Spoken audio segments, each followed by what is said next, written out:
Queridos amigos de Sin Rodeos, estamos una noche más y hoy pues vamos a hablar de un tema muy muy interesante que son los milagros eucarísticos. Y tenemos aquí pues a Santiago Mata, periodista, doctor en historia, profesor de secundaria, de religión, ¿verdad? Sí. Eres de Valladolid. Pues sí, gracias. Muy bien, bonita ciudad. Que hace poco estuvimos con el libro de los 12, recuerdo, en la librería San Pablo. Y bueno, fue impresionante. La verdad es que hemos hecho un recorrido con ese libro también, que no hemos parado. Pero bueno, ahora vamos a lo que vamos. Bueno, Santiago, y para empezar bien esta conversación, vamos a rezar al Espíritu Santo y lo vas a hacer tú. Muy bien. Así que, en el nombre del Padre, del Hijo y del Espíritu Santo. Amén. Amén. Oh Espíritu Santo, amor del Padre y del Hijo, inspírame siempre lo que debo pensar, lo que debo decir, cómo debo decirlo, lo que debo callar, cómo debo actuar, lo que debo hacer para la gloria de Dios, bien de las almas y mi propia santificación. Espíritu Santo, dame agudeza para entender, capacidad para retener, método y facultad para aprender, sutileza para interpretar, gracia y eficacia para hablar. Dame acierto al empezar, dirección al progresar y perfección al acabar. Amén. Amén. Primero, darte las gracias porque has venido hasta aquí, hasta Refugio Zabala, Sin Rodeos, para hablar pues de los milagros eucarísticos y de este libro que has publicado con Nueva Eva, que le mandamos un abrazo enorme a Marta, aparte de editora tuya, pues también amiga, y bueno, ya hace años que la conocemos a Marta, y que además la editorial empezó con un libro que era Renacidos, sobre una película, la segunda que hicimos nosotros, ¿no? Sobre el Padre Pío. Sí, fue impresionante. Así que bueno, milagros eucarísticos, señales de la presencia real de Cristo, Nueva Eva. Bueno, luego os lo enseñaré otra vez, pero bueno, Santiago, cuéntanos qué ha supuesto y también un poco que nos expliques, porque claro, la gente se estaba preguntando qué son los milagros eucarísticos. Por cierto, yo quería enseñaros esta película, El latido del cielo. Esta película se estrenó a finales del año 23, que es precisamente pues los milagros eucarísticos que investigó Carlo Acutis. O sea que, bueno, pues vamos a hablar también de estos milagros eucarísticos, ¿no? Cuéntanos un poco qué es un milagro eucarístico, porque claro, la gente se estará preguntando en sus casas. Yo, te lo digo sinceramente, yo hasta hacer esta película prácticamente no sabía nada de lo que era un milagro eucarístico. Y gracias también a tu libro, ahora pues me estoy enterando de muchas más cosas. Pues sí, Paloma. El milagro eucarístico es, como todo milagro, es un suceso inexplicable, extraordinario, que tiene a Dios por única explicación o por autor, ¿no? En este caso es un milagro que hace referencia a otro, porque es un milagro que da testimonio de la presencia de Cristo en la Eucaristía, ¿no? Es decir, sería como eso que se suele decir, que lo importante no es cuando una persona apunta a la luna, pues no hay que mirar al dedo, ¿no? Entonces, es un prodigio, pero en sí mismo está señalando otro prodigio, que es la presencia de Cristo, la conversión del pan en el cuerpo de Cristo, del vino en la sangre. Incluso podríamos decir que hay otra después, porque la propia Eucaristía, en el fondo, hace referencia a otro milagro, que es que Jesucristo sea a la vez Dios y hombre, es decir, la presencia de Dios en la naturaleza divina en un ser humano, o sea, que la persona divina del Verbo sea a la vez, eso es un prodigio, ¿no? Ese es el prodigio de la encarnación, que es lo que se repite en cada Eucaristía.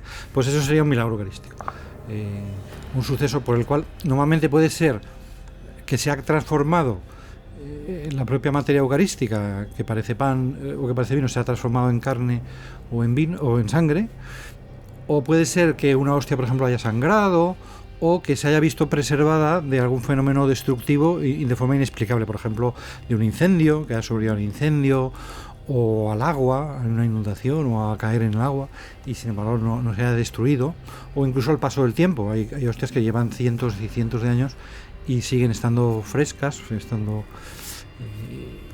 eso es, pues es prodigioso, en principio es, digamos, milagroso. O bien puede ser otros que han sucedido, simplemente son una especie de apariciones, o sea, que algún fenómeno colateral, pero en torno a la Eucaristía, por ejemplo, que haya desprendido luz, o que se haya visto una aparición de Jesucristo en la hostia, o ese tipo de cosas, ¿no? Uh-huh. O que, por ejemplo, una persona pues haya querido llevarse la Eucaristía y por lo que sea, pues no ha podido porque le pesa mucho y ha tenido que abandonarla, o ha empezado a sangrar, como digo, o sea, siempre son, digamos, o una transformación de la propia materia eucarística, o bien su preservación inexplicable, o fenómenos un poco, digamos, adyacentes. Lo que es increíble es que, o sea, la misa diaria, ¿no? La Eucaristía ya es un milagro, o sea, que muchas veces no nos lo creemos, o sea, tenemos dudas, vamos un poco diciendo, pues sí, o sea, vamos porque nos han dicho que bueno, pues sí, ahí está Jesús, ¿no? Uh-huh. Que yo creo que a todos nos pasa, ¿no? O sea, el pensar de verdad cuando la consagración, pues que ahí está Jesús, ¿no? En cuerpo y alma, pues es impresionante, o sea, creerte eso tienes que tener mucha fe. Claro, pero digamos, como para Dios nada es imposible. No, claro. Pues claro, el milagro es que Dios se haya hecho hombre, ¿no? Y el milagro es que se haya quedado luego y siga haciéndose hombre en la Eucaristía, ¿no? Entonces, en ese sentido, es verdad que nos tiene que bastar con la palabra de Cristo, ¿no? Pero no para basta. Creer. Y claro, digamos que a veces estos milagros, pues como cualquier otro milagro, no son nada que aporten nada nuevo a la fe, por lo tanto, igual que las apariciones, no hay por qué creer en ellos. No son dogma de fe, quieres decir. Claro, que no añaden nada que no sepamos ya. Sí. Pero sí pueden ser un apoyo, una ayuda para vivir mejor esa verdad de fe. En este caso, pues para adorar la Eucaristía con más fervor, ¿no? Pues como se tendría que adorar, claro. Aunque nosotros no seamos testigos de más que del milagro real de la conversión, pero sin ningún efecto secundario, diríamos, sin ningún milagro secundario, pues sí, el hecho de conocer que han sucedido estos milagros, pues nos puede reafirmar, ¿no? O sea, por lo menos a esas personas que lo han vivido, sin duda para ellos fue un impulso, para nosotros, pues, bueno, pues es el testimonio de los que lo han vivido, ¿no? Bueno, no vamos a hacer spoilers del libro para que la gente lo lea, ¿vale? Porque, a ver, el libro ya lo veis, que es amplio y además bien documentado, ¿no? Pero yo sí que he hecho como una selección de milagros más desconocidos. O sea, por ejemplo, el milagro de Lanciano en Italia, pues es conocido. Uh-huh. De hecho, en el latido del cielo en la película sale. Estuvimos con el rector además y, bueno, nos estuvo comentando pues todo el milagro, ¿no? Pero, por ejemplo, vamos a hacer un repaso, Santiago, si te parece, que es un milagro que es en Francia, que es el milagro de Blanot, uh-huh, en el 1331. ¿Qué nos puedes comentar de este milagro? Bueno, pues esos son milagros que suceden, muchos han sucedido cuando una persona, pues a lo mejor al comulgar, se le ha caído la hostia y entonces esa hostia pues ha sangrado y se ha conservado, ¿no? Uh-huh. Ese tipo de milagros que serían un poco del segundo. No se ha convertido a lo mejor toda la forma en carne, pero sí que puede haber sangrado y se conserva, ¿no? Yo me fijaría también en este libro, he tratado de hacer una especie de. Hay unos mapas. Sí, porque he tratado un poco de acercarme a dar la posibilidad de que el que quiera pues se pueda acercar a esos lugares donde, ¿no? En España y también en general en Europa, ¿no? Entonces, por ejemplo, en España, claro, tenemos algunos milagros que son bastante. Cuéntanos, pues importantes. Yo creo que el de Iborra es el primero. Iborra está en la provincia de Lérida. Vale.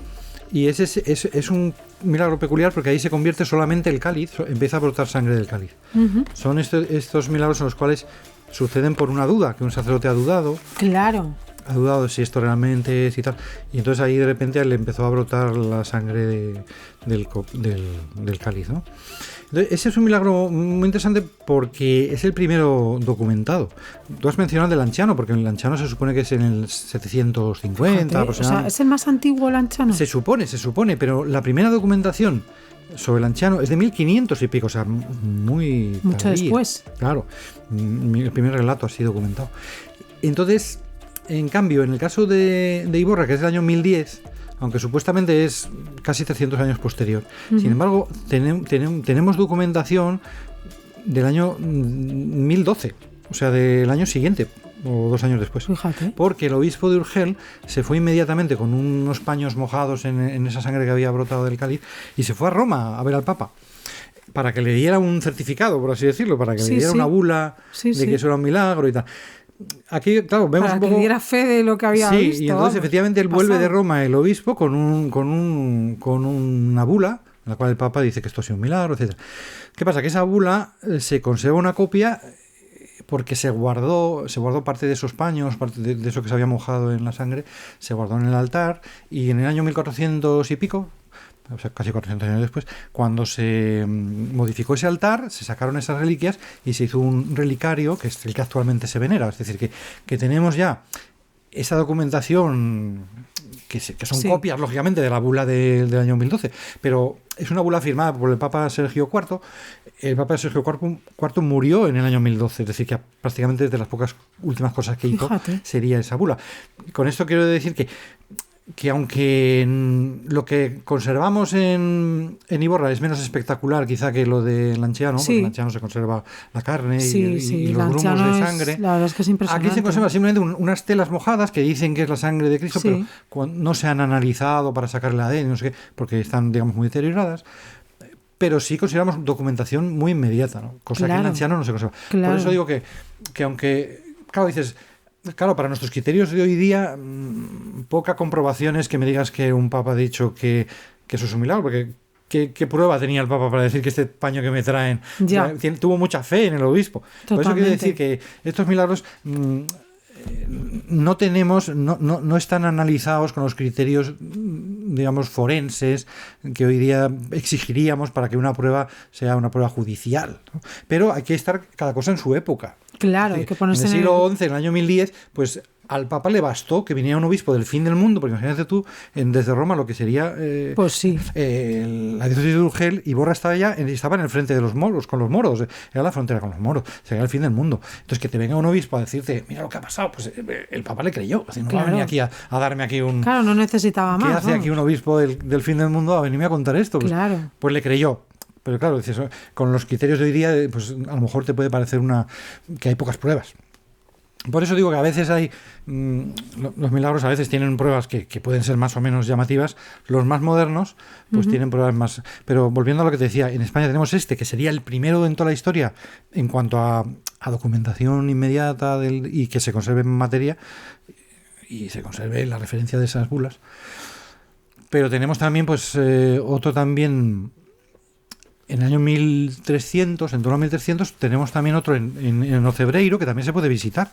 Que Ocebreiro es más conocida por ser una población de Lugo, donde empieza el Camino de Santiago.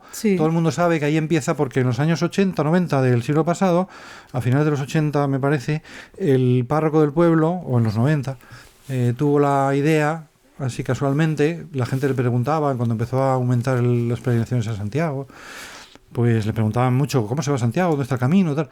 Y el hombre, un día que había unos obreros ahí arreglando una carretera con unos botes de pintura amarilla, pues dijo, se cansó ya de tantas preguntas y cogió los botes y empezó a pintar unas flechas amarillas en la carretera, y de ahí viene pues todo el rollo de pintar el Camino de Santiago de amarillo y que las flechas amarillas, todo. Eso viene de eso, de los años 90, de un párroco, pero curiosamente era el párroco de Ocebreiro, de este pueblo, y poca gente sabe que ese es también el único lugar de España donde se conserva un milagro eucarístico de los digamos, de pura sangre, de los de cuerpo y sangre, porque efectivamente ahí sucedió en torno al año 1300 que en una misa en una misa de Navidad, pues el cura estaba ahí en la medianoche y no había nadie, empezó a decir la misa, había un feligrés que solía venir, pero dice, con la tormenta que está cayendo, hoy no viene, y resulta que apareció el feligrés, que se llama Juan Santiño, apareció ahí, pues eso, a mitad de la misa, y se ve que el cura, claro, esto es lo que pasa, que no tenemos ningún relato,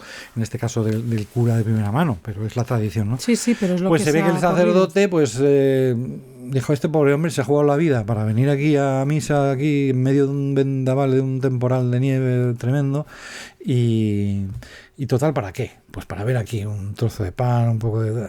no sé si vale la pena. Debió tener una duda.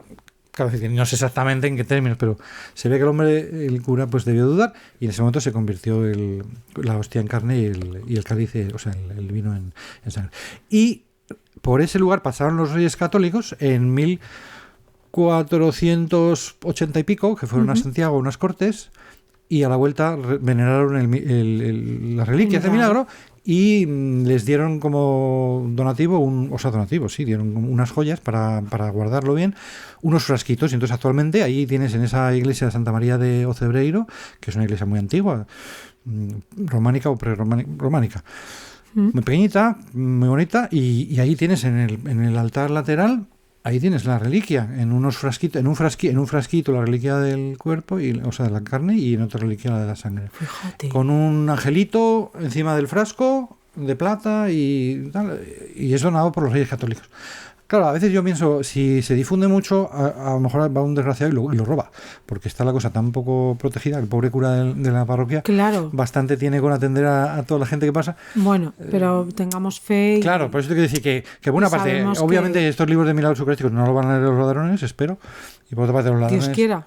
Si quisieran, aparte que es bueno, eso, digamos, como joya es mal vendible, ese tipo, esa joya es, no, y que eso es mal vendible. Un sacrilegio, pero bueno, vamos. Claro, por el hecho pero bueno, que a veces, oye, puede haber mucha gente que a lo mejor pase por ahí cerca y jamás se haya planteado, decir, bueno, pues voy a venerar esta reliquia de... Sobre todo que haya gente que es lo que tú dices, vaya allí y no sepa que existe ese milagro eucarístico. Bueno, pues que lo sepan.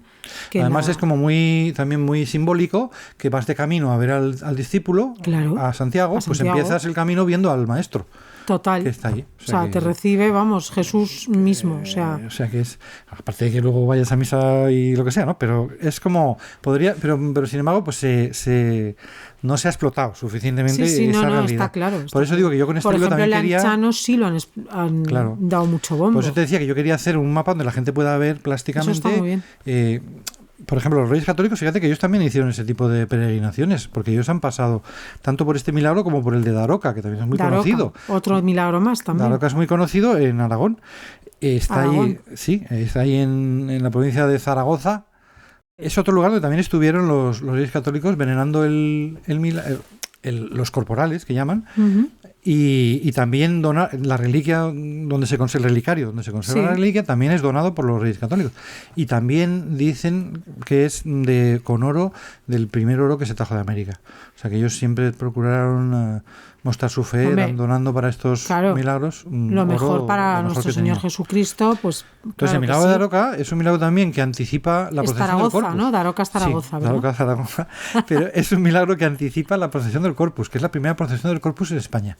Una procesión del Corpus, digamos, avant la lettre, diríamos, antes de tiempo. ¿Por qué lo digo? Pues porque la fiesta del Corpus, que si quieres luego lo mencionamos porque también tiene que ver con un milagro, pues la fiesta del Corpus se instaura en 1264 y el milagro de Daroca es 15 años antes.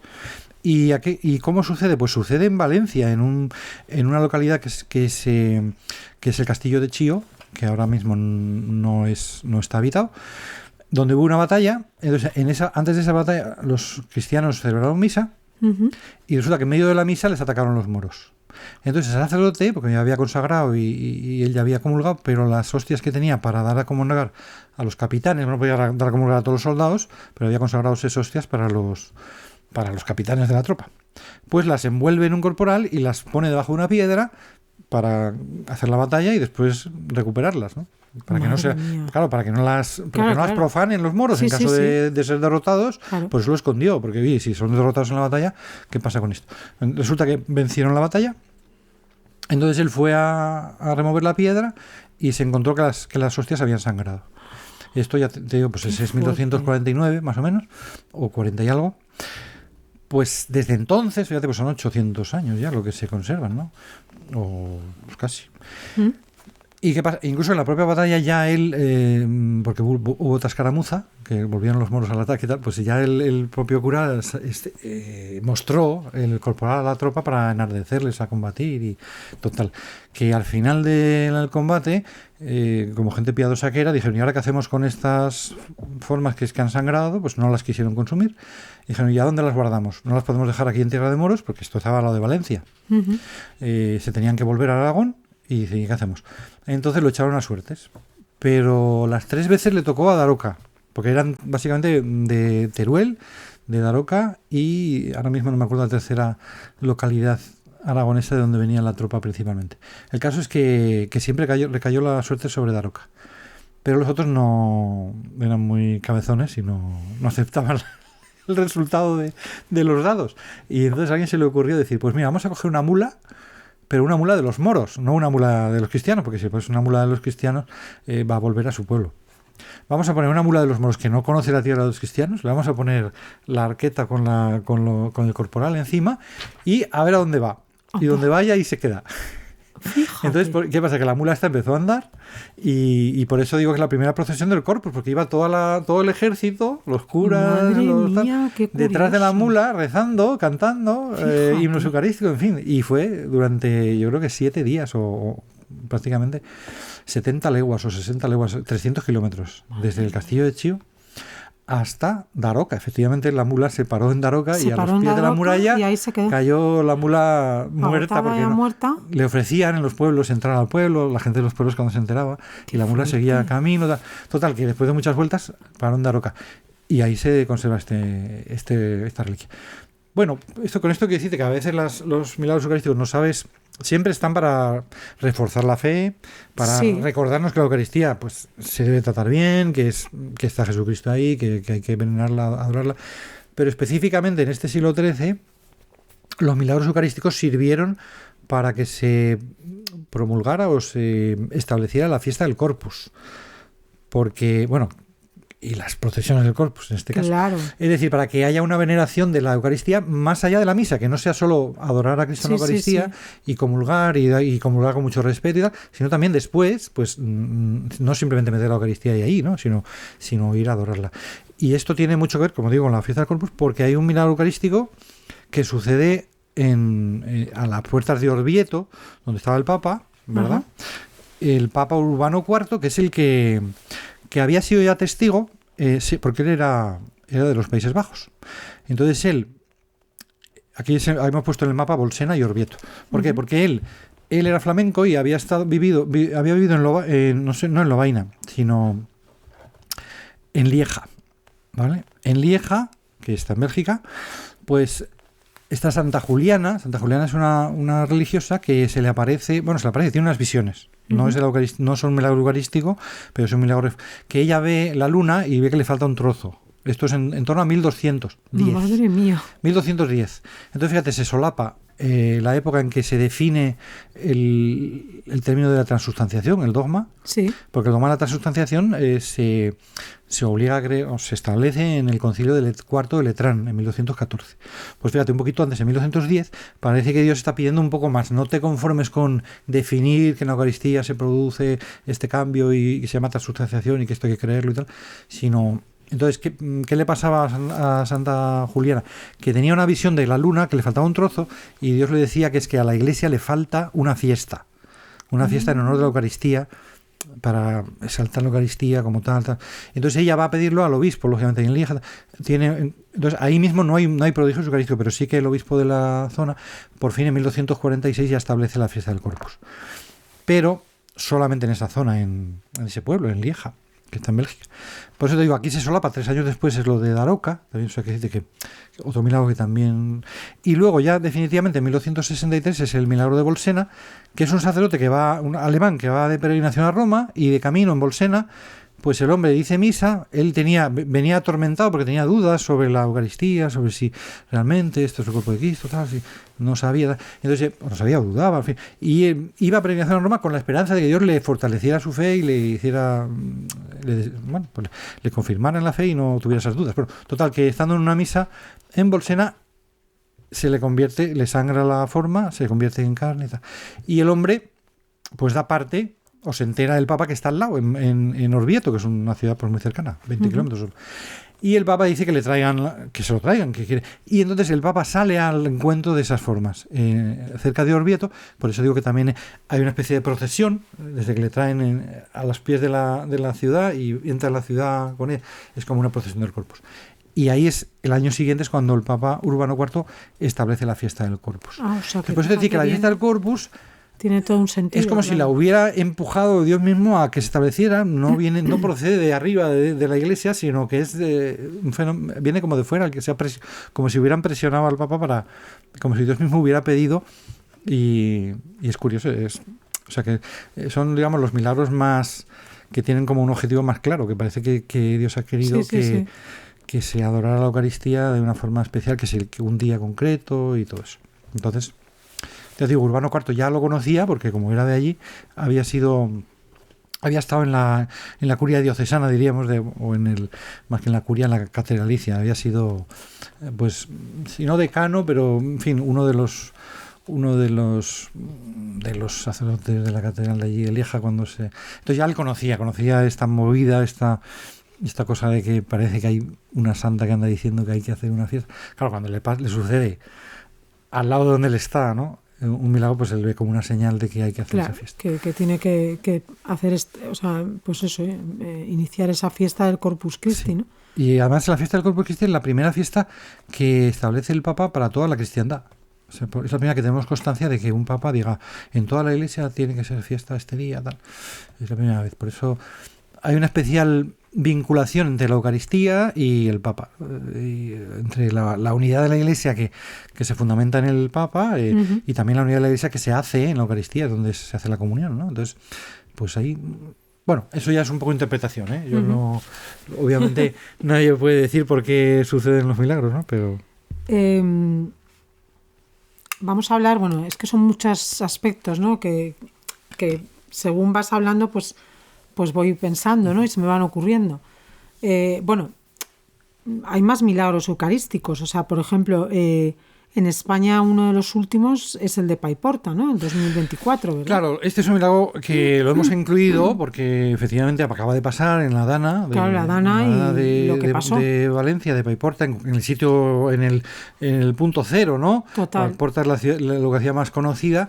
Pues es uno de estos milagros que dice, bueno, pues es un prodigio relacionado con la Eucaristía, aunque no sea propiamente las especies eucarísticas las que han intervenido o se han transformado. Fue que sucedió que en la parroquia de San Ramón Nonato, sí, dijeron la misa, bueno, el cura lo ha relatado, se puede ver en la web, sí, fácilmente, sí, pero hemos conseguido unas fotos que nos ha mandado, gracias, has mencionado tú antes a Marta, sí, pues gracias a ella que ha sido muy celosa en conseguir fotos de primera mano. Están aquí, ¿verdad?, en el libro. Qué curioso. Pues ella habló con el párroco para que mandara las fotos. Y bueno, pues pasó que el sacerdote, cuando vio que subía el agua, sí, tenían la misa prevista pues a las 6, y a las 5 ya el agua estaba pues por las rodillas, pues, o por no sé, a media pierna, ¿no? Pues decidió adelantar la misa. Y entonces dijeron misa rápidamente, ya les había subido tanto el agua que no les dio más tiempo que alargarse al piso superior y irse, ¿no? Entonces sí, dejaron las cosas como tal.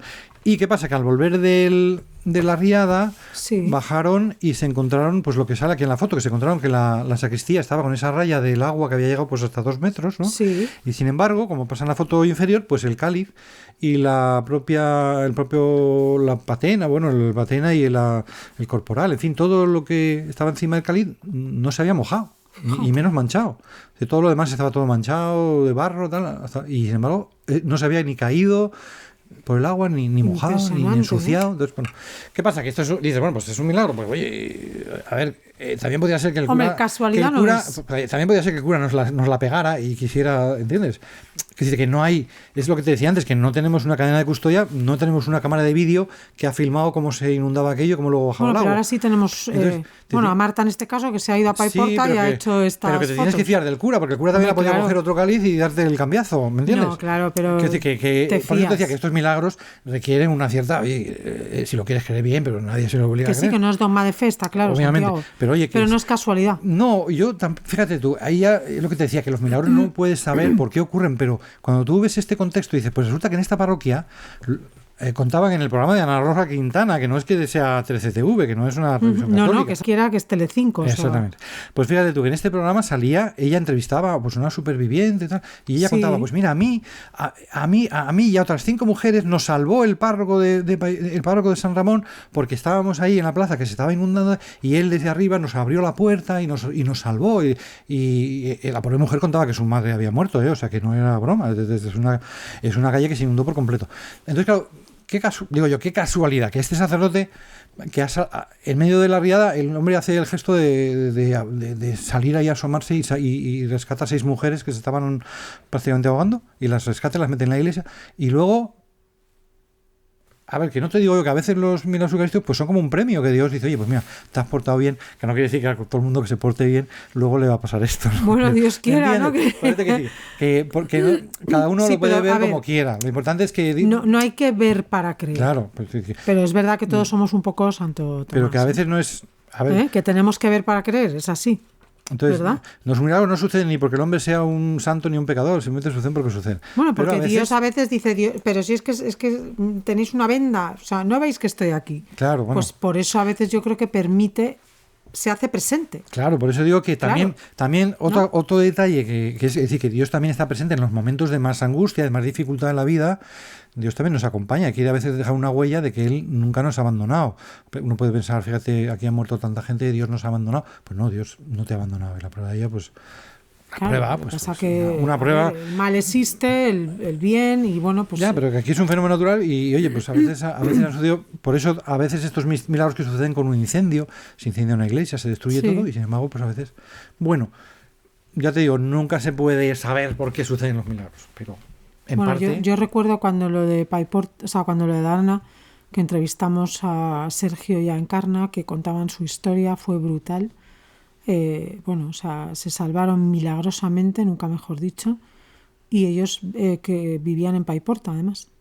Y bueno, o sea, yo según me lo relataban ese día, es que, o sea, no daba crédito, de verdad. Cómo se salvó él, cómo se salvó ella con un montón de niños por la terraza, por el tejado. Bueno, ella estaba embarazada sin saberlo en ese momento. O sea, imagínate o sea, tremendo. Yo mando a todas las personas de Valencia un abrazo enorme. Bien. Sé que todavía se está sufriendo y no está todo restablecido para nada. Hay mucho por hacer. Pero bueno, Dios de un mal saca un bien siempre. Así que les mandamos un abrazo enorme a todas las personas de Valencia, que además siempre que vamos nos cogen ahí con un cariño y nos tratan súper bien. Y en concreto mando un abrazo enorme a Juanjo y a Ave, que son un matrimonio majísimo, que tienen un restaurante en Valencia, en Italia iba a decir, un restaurante italiano en Valencia, Santa Rita, que recomiendo a todos que vayan a ese restaurante. Es una pasada. Devoto del Padre Pío, el dueño. Y ya que estamos, pues increíble. En la parroquia de San Ramón de Bueno, Paiporta, entonces, sigamos. Uh-huh. La ciencia ante los milagros eucarísticos. Cuéntanos un poco, Santiago. Pues es verdad, como hemos dicho antes, que según las épocas, a veces las comprobaciones que se han hecho, pues son, pero conforme avanza el tiempo, hoy día se pueden hacer más comprobaciones. Los últimos milagros eucarísticos ha habido más comprobaciones científicas. En concreto, pues podríamos decir desde el último del siglo XX, que sería el de Buenos Aires, que son ocurrió además siendo el Papa Francisco obispo auxiliar. Él es el que mandó conservar esas hostias que habían caído al suelo y los sacerdotes las habían querido destruir de forma correcta, echándolas en agua para que se deshagan y luego poder echar eso a una planta y que se consuma, ¿no? Sí. Sin tirarlo a la basura, ¿no? Pero ¿qué pasa? Que no se consumieron, sino que salió ahí un grumo rojo. Después, cuando se secó el agua, pues quedó eso que parecía carne y sangre y tal. Total, que el entonces obispo auxiliar Bergoglio pues le entregó una prueba de esto o le encargó que lo examinara a un forense, que es el Ricardo Castañón, el doctor Castañón, muy famoso. Claro.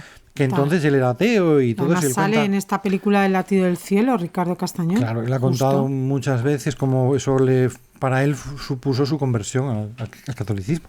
¿Por qué? Pues porque efectivamente él vio ahí que aquello era inexplicable, que aquello era milagroso. Porque esas células, pues pudo comprobar que eran células de un corazón.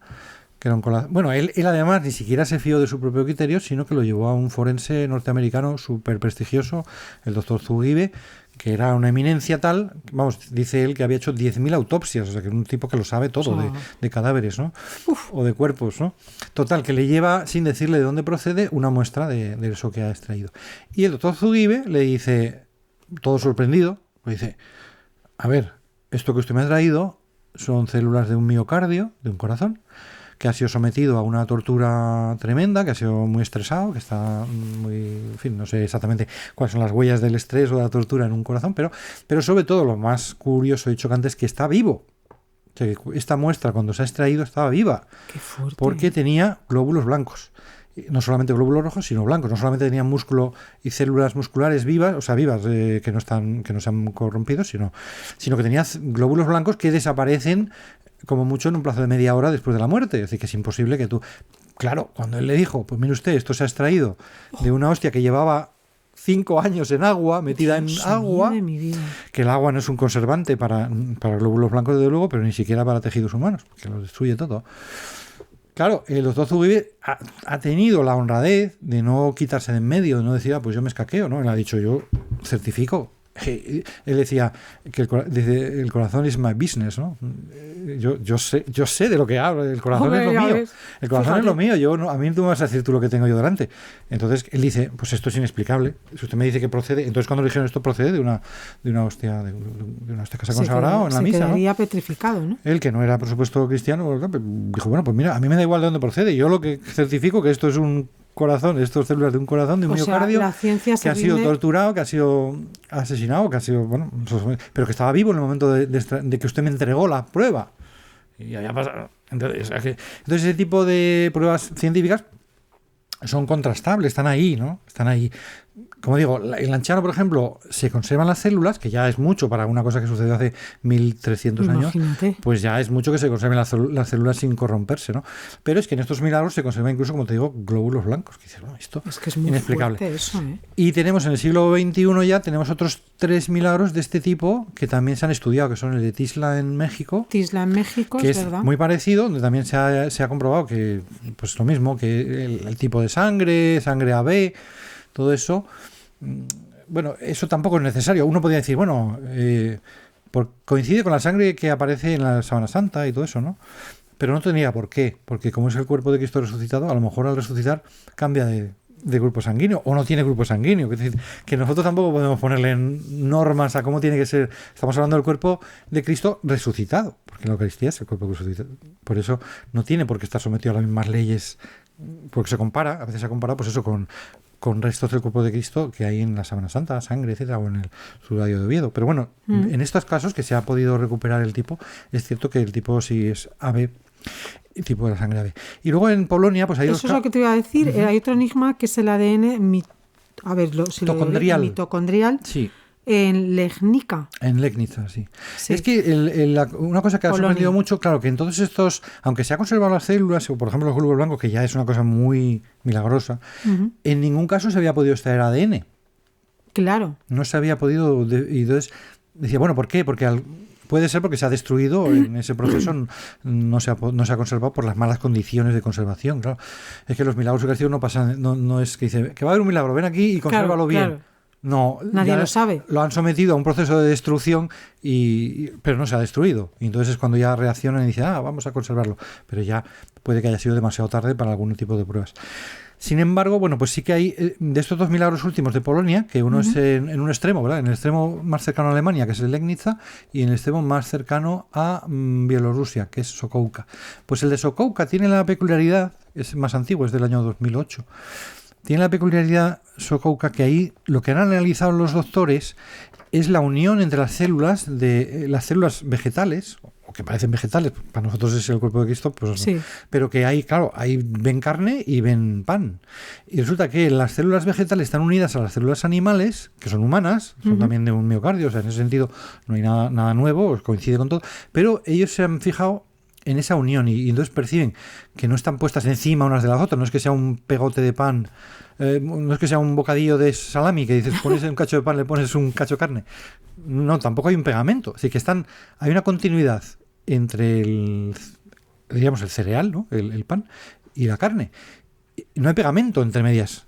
Entonces dicen, bueno, es que humanamente esto es inexplicable, es decir, que es el mismo cuerpo, el mismo ser, están pegadas las células. Y no hay ningún tipo de artificio. De hecho, es que los hombres no somos capaces de pegar dos células. Claro. No tenemos una grapa que pegue células vegetales. Y si lo hubiera, se verían los restos, ¿no? del pegamento. Entonces, en ese sentido, digamos que el prodigio que han analizado más, que se han detallado más en Sokółka, es el de comprobar que allí hay una unión inexplicable, que no sabes cómo se ha podido hacer. Los hombres no podemos hacerlo. Y en el caso de Legnica que decías, pues efectivamente es el único caso en el cual sí han encontrado ADN. Lo que pasa que no nuclear, el ADN nuclear es el de las células del núcleo de las células del núcleo de la célula, sino mitocondrial. mitocondrial. Las mitocondrias son las máquinas que generan energía en la célula, que están fuera del núcleo. Pero también tienen un ADN, pero mitocondrial quiere decir, el ADN de las mitocondrias solo se transmite por la madre. Claro, porque en la célula, el cigoto humano procede de un óvulo, pero del espermatozoide solo pasa al núcleo. Entonces es mitad del núcleo masculino que se une del padre, que se une con el núcleo del óvulo, que también es mitad, y constituyen dos parejas de 23 parejas de cromosomas, ¿no? Pero el resto de la célula es todo de la madre. Entonces las mitocondrias no te permiten, así como el ADN te puede dar el origen tanto por vía paterna como materna, ¿no? Pues el ADN mitocondrial nos podría permitir identificar a qué grupo genético procedía ese cuerpo. En definitiva, para nosotros sería saber de qué grupo genético era la Virgen, porque es de la que procedían esas mitocondrias. Bueno, eso todavía está en un estadio inicial, ¿no? No sea, como digo, porque ya de que se haya encontrado ADN, aunque sea de este tipo, también porque se ha encontrado el mitocondrial, porque hay mucho más ADN de mitocondrias que el nuclear. El nuclear es muy poco y el otro es mucho. Bueno, simplemente que son...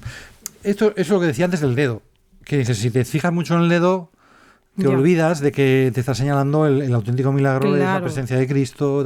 Pero claro, para las personas que pues siempre es una ayuda, ¿no? Te puede Hombre, es una ayuda, sí. Ahora que luego te dediques a estudiar libros y libros y libros sobre los estudios científicos que se han hecho, pues bueno, pues si te gusta y tal. Lo importante de esto yo creo que es que te lleva a lo que tú dices, a darte cuenta que bueno, pues que el centro de nuestra vida tiene que ser Jesucristo. Eso es, que tengas y más que devoción, es lo más importante, la Eucaristía. Que respetes la Eucaristía, porque siempre han sido siempre hostias que se han caído al distribuir la comunión. Pues también, oye, pues esto no es para tirarlo, ¿no? Claro. Aunque haya que tirarlo a veces porque no hay más remedio, pero... Es el cuerpo de Cristo, es lo más importante y lo que tendríamos que ir a misa pensando, Dios mío, Carlo Acutis, por ejemplo, que era pues un enamorado de la Eucaristía, ¿no? Pues fíjate, lo que decía, si nos diéramos cuenta, por eso él investigó los milagros eucarísticos, porque se dio cuenta de la importancia, ¿no?, de la Eucaristía. Hay un tema que antes hemos comentado, el tema de los papas y los milagros eucarísticos, ¿no? Uh-huh. Y hay un tema curioso que es León XIV, nuestro nuevo Papa León XIV, Santo Padre, y un milagro eucarístico. Cuéntanos. Pues sí, Santiago. Es una cosa que yo lo he visto ya después de escribir el libro. O sea, claro, yo en el libro me limito a describir los milagros y ya está. Uh-huh. Pero luego cuando lo piensas, pues ves que hay muchos milagros en el que está implicado un papa. De hecho, el primero que sucede en Roma, del que no hay ninguna huella, solamente es el relato de con el San Gregorio I, el Papa Gregorio I, en 495, pues hay una mujer en la Basílica de Santa Pudenciana, en Roma. Pudenciana, sí. Su padre se llamaba Pudencio, era un noble romano, ¿no? Pues es curioso, porque esta basílica está construida sobre la casa de este noble Pudencio, donde vivió San Pedro. O sea, que fíjate tú que a veces que suceda esto en una casa donde ha vivido San Pedro, que ha sido la primera iglesia de Roma, y claro, pues, el primer papa. Por eso digo que esa conexión. Y luego es suceso porque efectivamente ya casi en el año 500, pues una mujer que en esa época llevaba a las personas el pan a la misa, por lo visto, y ella llevaba su pan y se empezó a reír pensando que bueno, y esto se va a convertir en el cuerpo de Cristo, y efectivamente se convirtió en carne, ¿no?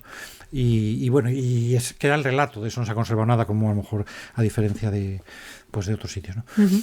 Pero claro, efectivamente, a veces ha habido papas que han estado... Hemos dicho el caso del Corpus, es muy claro, esa vinculación. Acabo de mencionar el caso del Papa... De Papa Francisco, siendo obispo auxiliar y el Papa León XIV, pues resulta que él ha promovido el conocimiento y la devoción y el reconocimiento del milagro del niño de Eten, que es el primero o único conocido en Perú. En su diócesis de Chiclayo sucedió mucho antes de él, o sea, en 1649. Ya imagino. En 1649 pues sucedió un prodigio eucarístico que fue una aparición del niño Jesús que apareció en la hostia cuando estaba expuesta. Fíjate. Precisamente había sido a raíz de un sacrilegio, que se habían robado en Quito unas hostias, en fin, que había habido un sacrilegio, y en todas las ciudades del virreinato se habían hecho actos de desagravio, porque esto está en Perú, está al sur de Chiclayo, en la costa. Uh-huh. Bueno, pues en este pueblo estaban adorando la Eucaristía en una custodia y de repente todos los presentes vieron al niño Jesús en la forma, ¿no? Este milagro de tipo aparición pues se volvió a repetir un mes después, un mes después, en la fiesta de Santa María Magdalena, que es la titular de la parroquia de ese pueblo, ¿no? De Eten. Y entonces, ¿qué pasa? Que este milagro, pues, fue conocido, se hizo ahí una pequeña iglesia y tal, pero aquello había decaído bastante y siendo el obispo de Chiclayo, Monseñor Prevost, pues él recogió los testimonios, pero hace muy pocos años los presentó en el Vaticano, una recolección de 10.000 testimonios de devoción al milagro del niño de Eten. Fíjate, nunca había oído 10.000 casos de milagros, de favores, de simple devoción de la gente y tal. O sea, que él como que quiso revivir ese milagro. Sí. Y de hecho, la página web que lo publica pues se llama El Milagro Eucarístico de Perú. O sea, que era como porque es el único milagro eucarístico documentado en Perú. Bueno, o sea, en cualquier caso, qué curiosidad, qué casualidad, o que sea el presidente Monseñor Prevost como cardenal en el año 23, el que presentó al Papa Francisco, pues toda esa documentación, con el deseo de que ese milagro fuera reconocido por la Santa Sede y sea más conocido, etc. Bueno, con esto te quiero decir que... ¿Y qué pasó con ese milagro? Bueno, sigue ahí. No pasó nada porque como es una aparición... Sí. Pues no se conserva nada. Simplemente el relato y ya está. Pero bueno. El relato que se tomó testimonio, o sea que está documentado por jueces, que todos los que dieron el milagro luego declararon ante un juez. Por eso te digo que según cada época, pues oye, las cosas se han documentado todo lo que se puede. Que dices, hombre, igual se pueden reunir 50 personas y darnos y hacernos creer que han visto y no han visto. Por poder se puede, ¿no? Pero hombre, cuando se han tomado la molestia de que un juez eclesiástico tuvo declaración y la gente pues ha visto eso, pues en fin, que ahí. En cualquier caso, él se ha mostrado devoto de este milagro y ha querido que sea más conocido y por eso llevó esto a Roma. Y bueno, pues ahora es el Papa, ¿no? Dices, fíjate, ahora es nuestro Santo Padre León XIV. Claro, pues es decir, que uno podría decir, pues es que al que tiene devoción a los milagros eucarísticos Dios le premia y le hace Papa. Pues tampoco es eso, ¿no? Obviamente no es eso. No es eso, pero bueno. No, pero mira, en este caso se molestó y bueno, pues creyó en ese milagro y en todo lo que estaba pasando, ¿no? O sea que bueno, son, como podríamos decir, casualidades, pero mira, curiosamente. Sí, o sea, es increíble lo de los papas y los milagros eucarísticos, ¿verdad? A ver, por ejemplo, claro, Juan Pablo II pues no tiene vinculación a un milagro concreto. Bueno. Pero en su país han sucedido estos dos últimos que hemos citado. Fíjate en Polonia, o sea... Pero eso, bueno. O sea que... Sí, por eso que a veces no hay por qué esforzarse en ver más de lo que hay, pero bastante es que suceda esto, ¿no? Pero bueno, yo creo que, sinceramente, o sea, lo que decíamos antes, bueno, Dios a veces tiene que también mostrarse, ¿no? Claro, Jesús sí. Ahí en la Eucaristía, ¿verdad? En la Sagrada Forma. Y oye, que aquí en España lo que decía, que a veces tenemos milagros relativamente cerca que no nos hemos molestado. Aquí en Madrid pues tenemos el del Escorial. Sí, cuéntanos un poquito de Moraleja del Medio. No la Moraleja, el Escorial, del Medio. Eso es. Estos. Había otro más en Alcalá, pero ese desapareció en la Guerra Civil. Desapareció, que no que fue destruido, sino que los sacerdotes de la basílica, entonces no era basílica, de la magistral de Alcalá, lo escondieron, pero con tan mala suerte que los 3 sacerdotes implicados todos fueron asesinados, con lo cual no sobrevivió nadie que supiera dónde estaban y hasta hoy se ha perdido, nunca más se ha sabido dónde estaban. Pero paradójicamente apareció otro, en esa misma fecha que desaparece uno, apareció otro, el milagro o el prodigio en Moraleja del Medio, que la diócesis de Getafe lo llaman, y en la parroquia lo llaman prodigio, pues para no, digamos, precipitar la calificación de milagro. Pero sí. Eso fue que las formas que el sacerdote dejó al abrirse del pueblo cuando comenzó la persecución, la guerra, pues él dejó un copón con formas para los enfermos y un poco esa idea de que decíamos, bueno, ante las desgracias, a veces hasta la iglesia nos abandona, hasta el sacerdote se tiene que ir del pueblo, porque lo van a matar y oye, hay que saber la vida. Pero Cristo se queda, ¿no? Entonces se quedaba en la Eucaristía. Y como lo trataron tan bien, bueno, tampoco no se puede saber por qué, ¿no? Pero esas formas que quedaron ahí abandonadas, por así decirlo, después de haberse llevado de una casa a otra, cuando ya tuvieron que evacuar el pueblo por la cercanía del frente, quedaron escondidas en un tejado y el copón, pues claro, estuvo ahí un par de meses o 3 meses casi, ¿no? Sí, desde noviembre hasta febrero del 37 estuvo el copón sometido pues a la intemperie. ¿Qué pasa? Que el copón se oxidó, quedó todo destruido y sin embargo las formas dentro no se destruyeron. A pesar de la humedad, a pesar de todo. Pero claro, entonces lo consideraron un prodigio y las guardaron. Pero la cuestión es que luego han pasado 80 años de la Guerra Civil y siguen las formas estando en perfecto estado. Entonces, al final, en vez de hacer tanta comprobación, porque a veces iba el obispo y para comprobar que las formas seguían estando, pues consumía una o media o un trocito, tal. Y al final dijo, bueno, es que si seguimos consumiendo se nos van a acabar. Al principio había 25 y quedan 16. Madre mía. O quedan, me parece que son 16 o 17. Y al final ya en el año 2016 el obispo de la diócesis decidió decir, bueno, vamos a dejarlo, vamos a hacer un copón de cristal para que la gente que quiera venir a adorarlas, a venerarlas, pues lo que hacemos es, sabemos que son formas consagradas porque estaban entregadas por sacerdotes, entonces las ponen en un sagrario de cristal, está el copón que también es de cristal, y se ven las formas ahí, o sea, están todas perfectamente conservadas, o sea, no están dobladas, esto que dice, bueno, después de 80 años podría haber quedado reducido a polvo o están todas ahí, pero están ahí que se ven, bueno, de hecho hay aquí fotos, ¿no? Se ven que están perfectamente, pues las ves aquí, como si recién hechas. Míralo, están ahí perfectas. Están como si estuvieran recién hechas y tienen 80 años. Madre mía. Y estuvieron 3 meses a la intemperie del invierno, el copón se quedó, o sea que no tiene explicación. No. Pero bueno, de todas maneras, como no es un milagro, digamos, patente, que digas, wow, pues, o no se ha estudiado ahí por un científico, pues simplemente en el pueblo. Está en Moraleja en medio. Está aquí al lado, o sea, aquí al lado, nada, 20 kilómetros de Madrid. Escasos. Total, lo tenemos súper cerca. Y puedes ir. Ahí hay adoración, digamos, todos los días, hay ratos para adorar, los fines de semana lo enseñan, y tal, o sea, lo que quieras. Puedes ponerte, hay una página web donde incluso se pueden anunciar las peregrinaciones para que te atiendan, te expliquen. Y luego tenemos el del Escorial. Este es más peculiar porque fue en una guerra en 1572, muy antiguo. Esto es que un asalto a una catedral o iglesia, porque es en un pueblo que se llama Gorkum, que lo llaman, las fuentes de la época lo llamaban Gorkum, pero bueno, hoy día lo llaman en Holanda Gorkum, y se escribe Gorinchem. O sea que hay que saber. Yo no voy a saber ni pronunciarlo. Bueno, pues Gorkum. Total, que cuando las guerras de la sublevación holandesa contra Felipe II, pues hubo una invasión, o sea, un ataque de los mendigos del mar, que eran calvinistas, tomaron el pueblo, atacaron la iglesia y pisotearon por lo menos esa forma, que era una forma grande de las que se usan para la ostensión. Para la ostensión, sí. Sí, o sea. Un soldado la pisó, porque lo sabemos por el relato, y porque quedan 3 huellas de los pinchos de la bota del soldado. Total, que la hostia, pues por lo visto, pues sangró. Y el propio soldado se arrepintió y se la entregó a un sacerdote. No conservamos el nombre del soldado, ni ninguna declaración escrita por él, ¿no?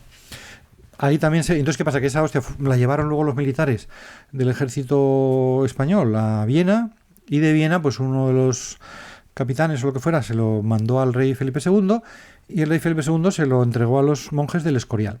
Entonces eran jerónimos.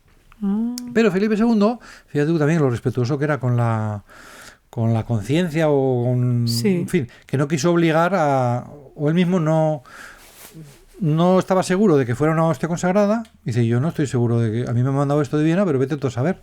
Entonces él pidió una investigación, que fueran a investigar a ver si encontraban testigos. Claro, fíjate tú, 1572. Con Holanda en guerra, mandar de Madrid testigos entonces, ¿testigos de qué? Si esa localidad ha sido conquistada por los rebeldes, ¿no? ¿Cómo vas a encontrar testigos que te cuenten lo que...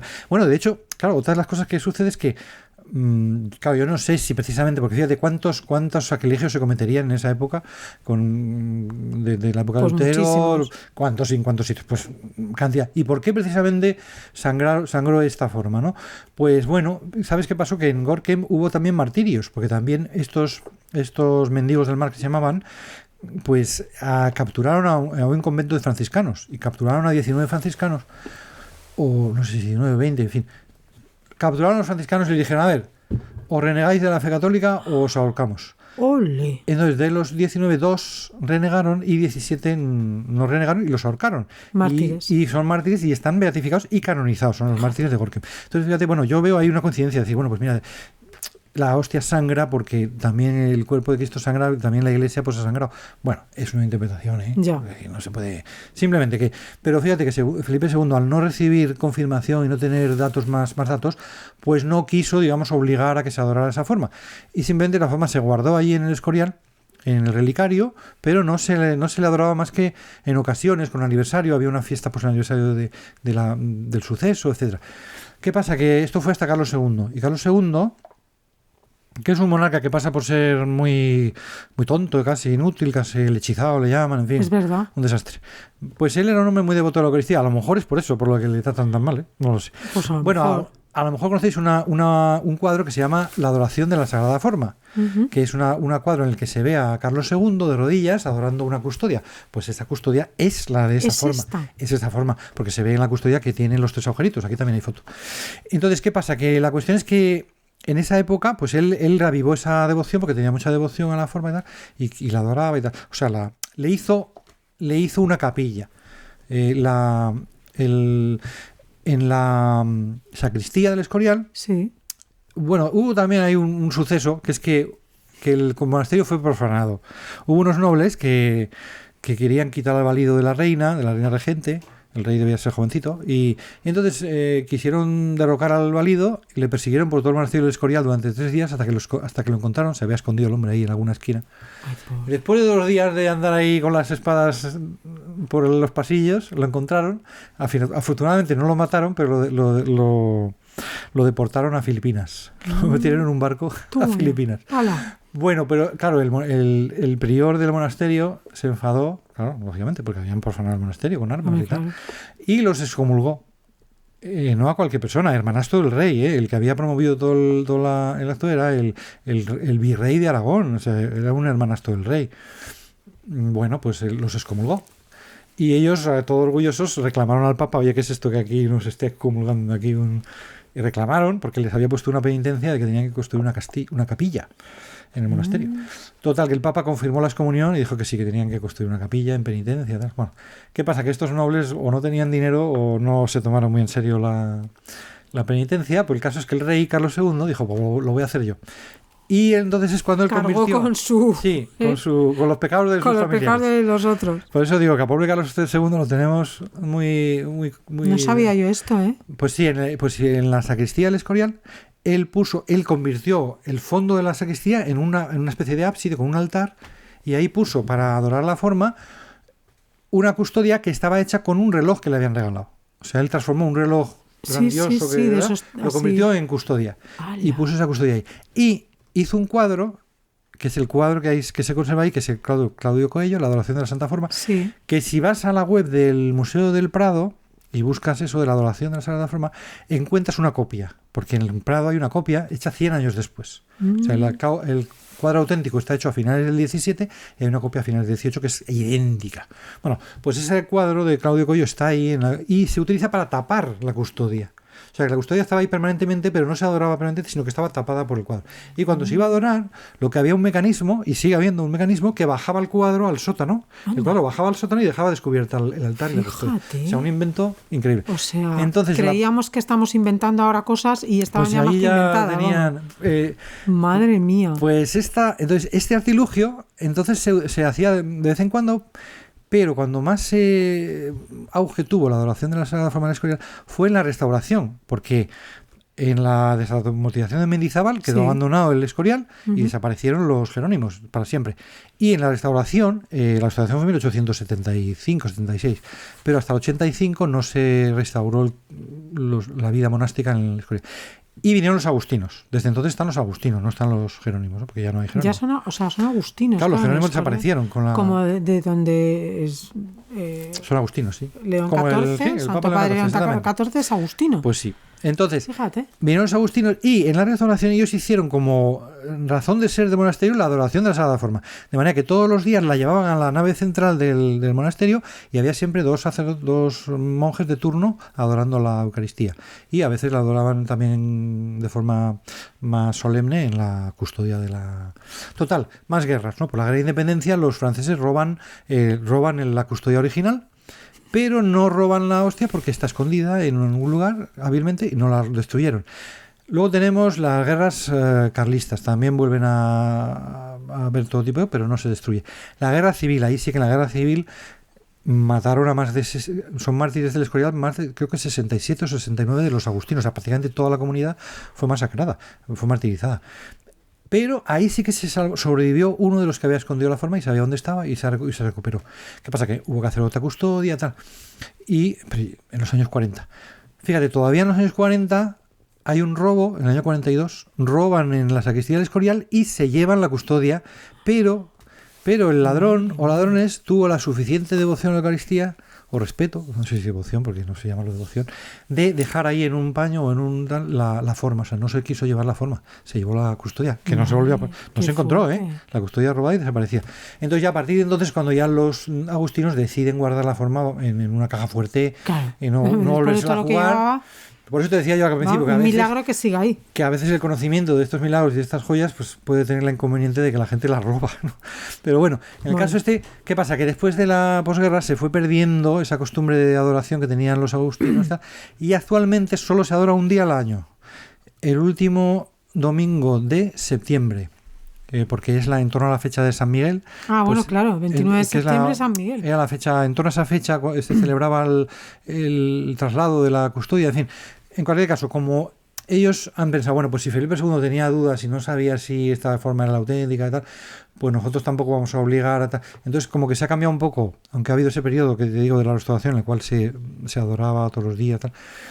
Pues bueno, ahora no, solamente un día. Entonces, los devotos del lugar saben, pero claro, muy poca gente sabe. Yo sí que lo vi este septiembre pasado, que si vas ahí el último domingo de septiembre, tienes que ir a misa de 10 en el Escorial. A partir de la misa de 10, cuando acaba la misa, se van en procesión los sacerdotes y en la sacristía bajan el cuadro con ese mecanismo, cantan ahí cantos litúrgicos de la adoración, fuerte. el Pangelingua, todas estas cosas, tal, y empieza la adoración de la forma durante toda esa mañana hasta el final de la misa de una. Puedes ir en el Escorial siempre puedes entrar gratis y libremente si vas a misa, ¿no? Pero ese día puedes a cualquier hora de la mañana, si dices que vas a la adoración, ese día puede entrar a la sacristía, no al resto de... No, claro. Bueno, pues eso. Santiago, es impresionante todo claro, lo que sabes. Podríamos estar aquí horas y horas hablando contigo.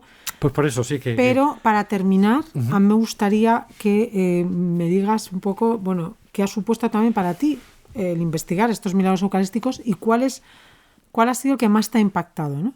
Y si también te ha ayudado a ti en tu fe, ¿no? O sea, que eso yo creo que es el sentido que tiene también, ¿no?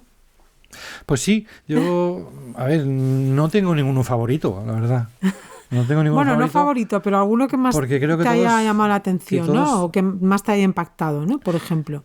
Bueno, yo si es caso el Liborra. ¿Sabes por qué? Por eso que mira. te digo el de Lérida, porque está ahí en un pueblucho, está en un pueblito que nadie sabe que, nadie, los obispos lo saben, los obispos de Cataluña se reunieron en el año 2010 a celebrar el milenario del milagro y sí, pero bueno, van allí y luego nadie vuelve.